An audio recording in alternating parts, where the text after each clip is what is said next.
Sometimes I feel like pastoring and being a father and a husband are just a little bit too much alike. You know, they overlap quite a lot. So it's shepherding people through disagreement and difficulty and conflicting opinions and priorities and preferences and dealing with sin in people's lives. Well, am I talking about being a pastor or am I talking about being a father? Sometimes it's just from one version of the same challenges to the other. And of course, that's why Paul says in 1 Timothy 3 that an elder must manage his household well. Because if he doesn't, and keeping his own children obedient and submissive, if he doesn't, how can he care for God's church? So the family really is meant to be a proving ground for a man's character, his ability as a leader, his ability to teach and shepherd and guide and direct and provide.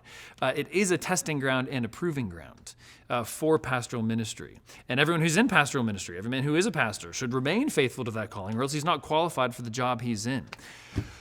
So how can you do that? I think one simple practice is regular family devotions. I learned from Don Whitney at Southern Seminary, short, frequent, and regular is better than kind of long, idealistic, and irregular. So in our own family, we tend to do family devotions at breakfast. It's often just reading a chapter of Scripture, praying briefly, if we can, fitting in a verse of a hymn or the doxology, and maybe incorporating some requests from our Sunday evening service at church. We try to do that most mornings. It's not very glamorous. I trust it's bearing good fruit in the lives of our kids over time. I think another crucial way for a man to shepherd his family is to be aware of the tension and perhaps the need for mortification of his own desires in terms of how his own ministry ambitions relate to his wife and children. So if a man is always saying yes to ministry, and especially ministry that's public, and ministry that's fun, and ministry that reflects well on you and gets a lot of accolades, maybe even ministry that would take you away from home, where you get to go preach a whole bunch of times to some other church or something like that.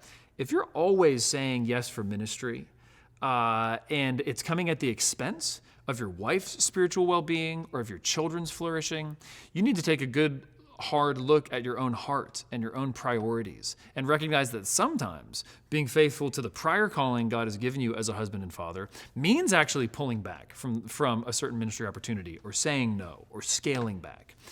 Of course, if a man's qualified to be a pastor, that means his wife needs to be supportive of that role. She needs to be willing to make sacrifices cheerfully for the gospel. But there's a way that you can lead your wife by investing in her, encouraging her, attending to her, as 1 Peter 3:7 says, living with her in an understanding way. There's a way that you can do that where she'll actually be glad to give you away when it comes to a weekend when you are preaching a sermon, leading the services, performing a wedding, and visiting somebody who's really struggling in the hospital, all over the course of a couple of days. Your wife can kiss you goodbye cheerfully at the door and know you're serving the Lord and doing what you should be to fulfill your responsibilities to your sheep. If you've been investing well in your wife and family up to that point, she's far more likely to give you away cheerfully than to be embittered or to be wanting you to pull away from ministry for the family's sake. So family devotions, prioritizing your wife and your children's interests. And there's just no way to substitute for kind of faithfully, patiently investing in each member of your family's spiritual good. So however many children you have, I'd encourage you to find ways to make time with them one-on-one, especially as they get older. First, just to build the relationship and the friendship, but also to create more natural context for personal spiritual conversations with each of them. I'm very much a work in progress on this.